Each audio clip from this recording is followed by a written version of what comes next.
नमस्कार, मैं अमित कुमार मल अपने इस यूट्यूब चैनल पर आपका हार्दिक स्वागत करता हूं। कहानियों की श्रृंखला में आज जो एक कहानी प्रस्तुत होने जा रही है उसका शीर्षक है पटवा विनोबा की कहानी। ये कहानी हम में आप में अपने बचपने में सुनी होगी। इसके देश में कई क्षेत्रों में कई रूप हैं, लेकिन ये बड़ा महत्वपूर्ण है और आज की तारीख में प्रासंगिक भी। इसलिए हम इसको आज आपके समक्ष प्रस्तुत कर रहे हैं। आप इस वीडियो को अंत तक देखेंगे और सुनेंगे तो आप पाएंगे कि ये कहानी आज की तारीख में इतनी महत्वपूर्ण क्यों है। इस यूट्यूब चैनल पर यदि आप नए हैं या अभी तक आपने इस यूट्यूब चैनल को सब्सक्राइब नहीं किया है तो मेरा अनुरोध है कि जरूर सब्सक्राइब कर लें, बेल आइकन दबाएं और इस वीडियो को अंत तक जरूर देखें। अब हम आते हैं कहानी पर। कहानी शीर्षक है पटवा विनोबा की कहानी। पुराने समय की बात है। एक गांव में पटवा और विनोबा नाम के दो व्यक्ति रहते थे जो बहुत चालाक थे और आपस में दोस्त भी थे। एक बार उन दोनों को यह सूझा कि वे मसूर की दाल का व्यापार करें। इन्होंने अपने पास रखी सारी पूंजी मसूर के दाल के व्यापार में लगा दी। लेकिन संजोग कुछ ऐसा हुआ कि उस साल चना और अरहर की उपज बहुत अच्छी हो गई और उसकी वजह से दालों के दाम गिर गए। अब अरहर और चना की दाल के सामने मसूर की दाल को कम लोग पूछने लगे, उसके भाव गिर गया। घाटे की वजह से इन लोगों ने मसूर की दाल की बिक्री रोक दी, लेकिन कब तक उसको रोके रहते।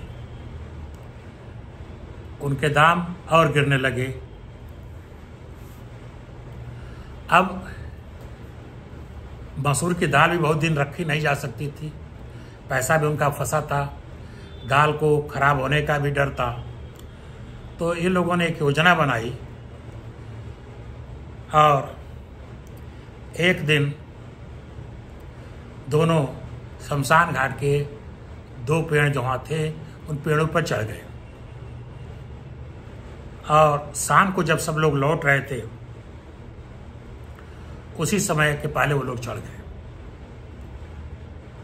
तो एक पेड़ से पटवा बोला कि भाई मैं अमुक भूत बोल रहा हूं, मेरी बात सुन रहे हो। दूसरे पेड़ पर चढ़ा विनोबा बोला कि मैं अमुक भूत बोल रहा हूं, मेरी बात सुन रहे हो। फिर पटवा ने बोला कि हाँ मैं सुन रहा हूं, लेकिन किसी को बताना मत। इस गांव में हम लोगों की संख्या बढ़ने वाली, अर्थात भूतों की संख्या बढ़ने वाली। विनोबा बोला कि ऐसा क्यों होगा। पटवा ने कहा कि ये बात किसी को बताना मत, लेकिन इस गांव में हैजा फैलने वाला है जिससे पूरा गांव मर जाएगा और जिससे सब भूत बन जाएंगे। जैसा कि पहले बताया गया था, शाम को उधर से ग्रामीण गुजरते थे। ग्रामीण भी ये बातें सुन रहे थे और वे सकते में आ गए।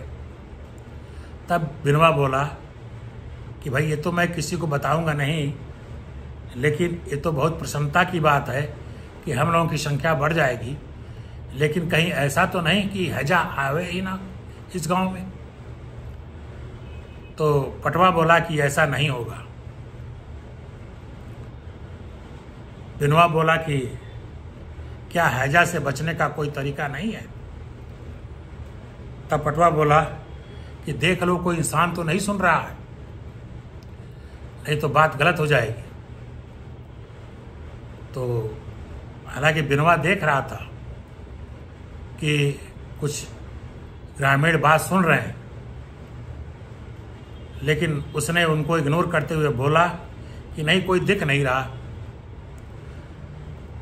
तब पटवा ने कहा कि जो व्यक्ति लगातार 10 दिन तक मसूर की दाल खाएगा उस पर हैजा का असर नहीं होगा।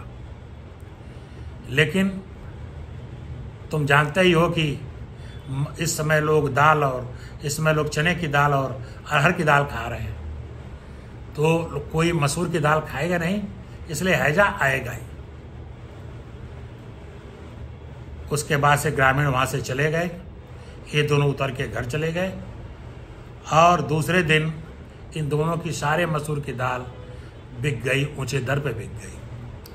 कहानी का संदेश बड़ा स्पष्ट है और आप तक पहुंच भी गया होगा कि जो चीज़ें विज्ञापन के रूप में या एंडोर्समेंट के रूप में हमारे सामने प्रस्तुत की जा रही हैं, हमको देखना चाहिए कि वे चीज़ें वास्तविक रूप में हैं या किसी उद्देश्य से हमारे सामने वैसे प्रोजेक्ट की जा रही हैं।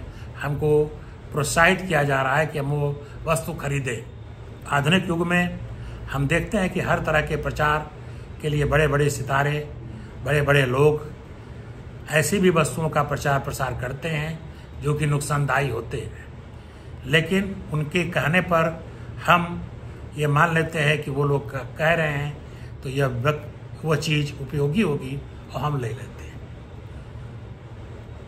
कहानी को सुनकर, कहानी को देखकर, यदि अभी भी आपने इस YouTube चैनल को सब्सक्राइब नहीं किया है तो अनुरोध है ज़रूर सब्सक्राइब कर लें, बेल आइकन दबाएं और अपने दोस्तों और रिश्तेदारों में ज़रूर शेयर करें।